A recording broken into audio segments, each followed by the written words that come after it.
Yo les gars tout le monde, on se retrouve pour une nouvelle vidéo et on va parler du FC Barcelone, du mercato, de Marcus Rashford. Il y a beaucoup de choses à dire, que ça soit sur l'arrivée de Marcus, mais également sur son acclimatation, où est-ce qu'Hansi Flick va le faire jouer, comment est-ce qu'il peut nous apporter, est-ce qu'il va se relancer. Il y a plein de sujets à parler aujourd'hui. Juste avant qu'on commence, merci à toutes les personnes qui prendront quelques instants pour s'abonner, pour liker, pour voilà, me donner de la force, ça fait toujours très plaisir. Merci à tous ceux qui le feront. Et on est donc tout de suite parti pour parler de Marcus Rashford au Barça. Le joueur est arrivé hier soir, il passe actuellement sa visite médicale au club à l'heure où je m'enregistre, donc cet après-midi à 13 h. Apparemment, il aurait passé sa visite avec succès, il n'y aurait pas de souci. Il devrait donc être officialisé soit ce soir, soit demain. Normalement, c'est demain, avec donc un départ prévu jeudi pour la tournée asiatique. Et donc, il serait de la partie. Et ça, c'est vraiment très positif. Les recrues, vous le savez, plus elles arrivent tôt, plus elles peuvent se préparer avec le groupe, déjà fonder quelques liens, voilà, prendre des automatismes avec l'entraîneur, avec le système, mieux c'est. Voilà, l'objectif pour moi, c'est d'avoir ces recrues le plus tôt possible. Alors évidemment, ça aurait été encore mieux une semaine plus tôt lors du début de l'entraînement. Maintenant, on n'est pas trop tard, les matchs de pré-saison n'ont pas encore eu lieu. C'est parfait, il va pouvoir rentrer, faire ses marques. Et ça, je trouve vraiment que c'est un élément très positif. Pour parler de la direction, là, je la trouve vraiment positive. Alors oui, il y a eu des soucis avec le stade, il y a eu des soucis avec les travaux, vraiment des soucis, une honte. La communication est calamiteuse parfois. Maintenant, sur ce plan des transferts, je trouve que j'ai pas grand chose à leur reprocher. Maintenant, après que Rashford ça soit fait, bien sûr, j'ai beaucoup eu de mal à comprendre l'envie de Deco de faire Luis Diaz. Pour moi, c'était une utopie, c'était vraiment très compliqué à faire. En plus, c'était très cher. Quand tu vois les offres du Bayern, à aucun moment le Barça aurait pu suivre.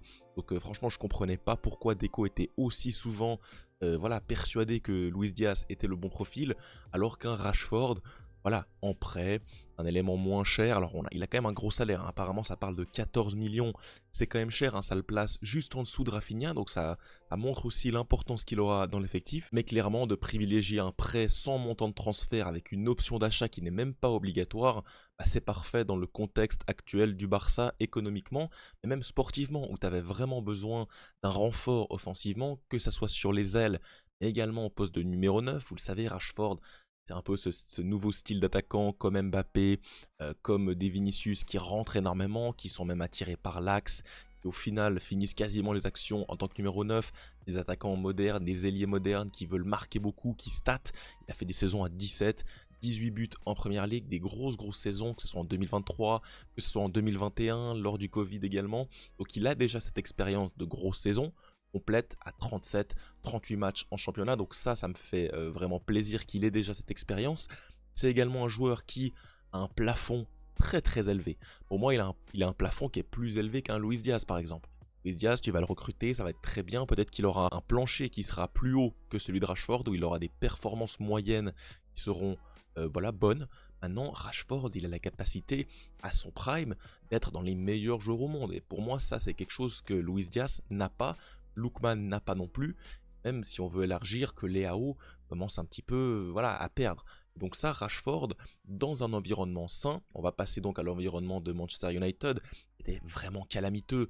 Ça coïncide à quoi? Depuis le Covid, depuis même le retour de Ronaldo, il avait dénoncé énormément de choses au club, des infrastructures qui sont vieillissantes, des cadres voilà, qui sont un peu dans cette zone un peu floue, avec des joueurs qui sont moins impliqués, voilà, vraiment un cadre, que ce soit sportif, économique, que ce soit au niveau des directions qui changent énormément, Ineos, les Glazers, pas Ineos, qui gère le sportif, c'est un peu un flou total, Old Trafford qui est en ruine, qui va devoir être reconstruit.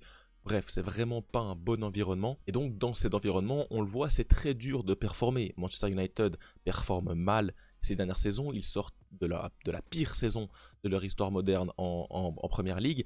Et on voit, année après année, que des joueurs qui sortent de cette zone floue de Manchester, arrivent à performer aussi bien qu'avant. Littéralement, quand on voit Anthony, la saison au Betis Séville, qui a vraiment eu un deuxième souffle dans sa carrière, quand on voit McTominay qui sort du Bourbier pour aller à Naples et qui finit MVP du championnat, c'est complètement dingue. Il y a beaucoup d'exemples de joueurs qui sortent de cet environnement et arrivent réellement à repartir dans leur carrière. J'espère donc que Rashford va réussir à faire ça. Quand on voit Physiquement, j'ai l'impression qu'il est vraiment fit, il va vraiment devoir se retaper, il va devoir bosser défensivement. Mais tout ça, on le sait, c'est étroitement lié à l'envie, à la conviction, à la croyance au projet. Et c'est pour ça qu'au Barça, je me fais pas tellement de doute là-dessus. On a vu, il a fait des efforts financiers, il a fait des efforts de vie tout simplement pour choisir le Barça. Ça fait longtemps qu'il attend, il veut que le Barça. Et pour moi, toutes ces infos-là, elles me confortent dans l'idée qu'il va se donner à 100% physiquement, mais également mentalement, qui va être impliqué, qui va pas poser de problème. J'en vois beaucoup sur les réseaux commencer à dire voilà, il va vouloir commencer à concurrencer Rafinha. Alors oui, moi j'aimerais qu'il y ait une concurrence, mais qu'elle soit saine. On n'est pas un Rashford qui commence à parler dans les médias, qui commence à être voilà, qui commence à bouder, qui commence à faire la tête. Je pense pas du tout qu'il arrive dans cet état d'esprit. Il arrive pour moi dans un état d'esprit de 4e, 5e homme à l'avant, dans une équipe qui est quasiment la meilleure équipe du monde, qui a fini demi-finale de LDC à quelques minutes de passer, je l'ai encore à travers de la gorge, il a fait le triplé national, donc tu arrives dans une des meilleures équipes au monde, qui a un collectif qui est rodé. Défensivement, c'est un peu plus compliqué, mais offensivement, c'est une équipe qui marque énormément de buts, c'est l'équipe qui a marqué le plus en Espagne, donc tu arrives dans ce contexte-là, en ayant beaucoup de minutes à distribuer, tu sais que tu vas avoir du temps de jeu, tu sais que tu vas pouvoir faire tes preuves dans différentes compétitions.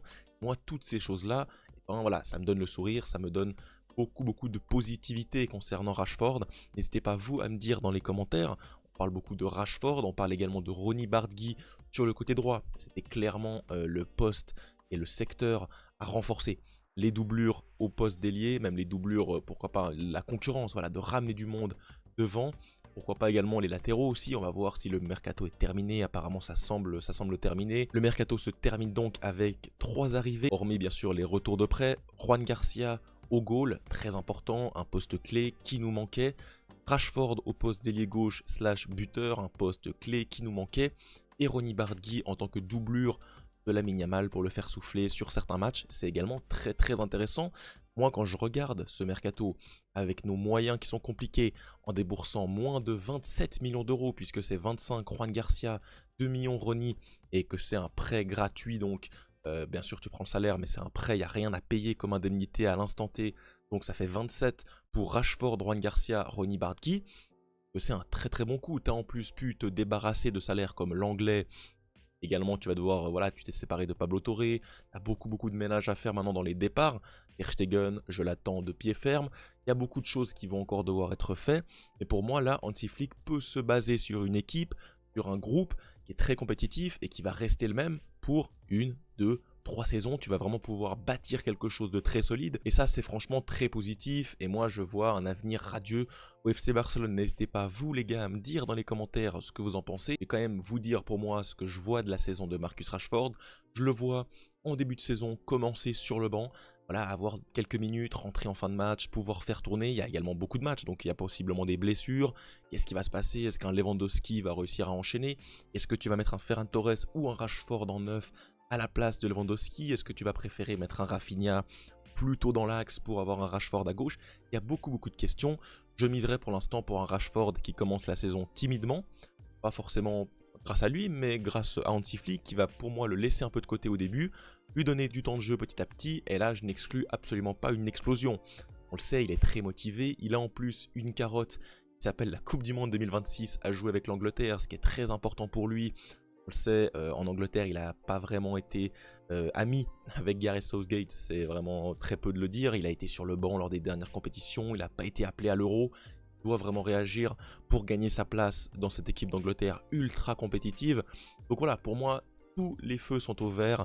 Économiquement, c'est au vert. Peut-être, attention, son salaire un peu élevé, mais tu es obligé de payer un joueur comme ça. Mentalement, c'est au vert. Le club, le joueur, tout le monde est sur la même longueur d'onde. Et tout simplement, sportivement, pour moi, il est parfait. Il est parfait dans un jeu de transition, dans le profil un peu Rafinha finalement, dans la profondeur, qui peut faire des appels, qui peut être servi par des Pedri, par des Lamine Yamal côté opposé.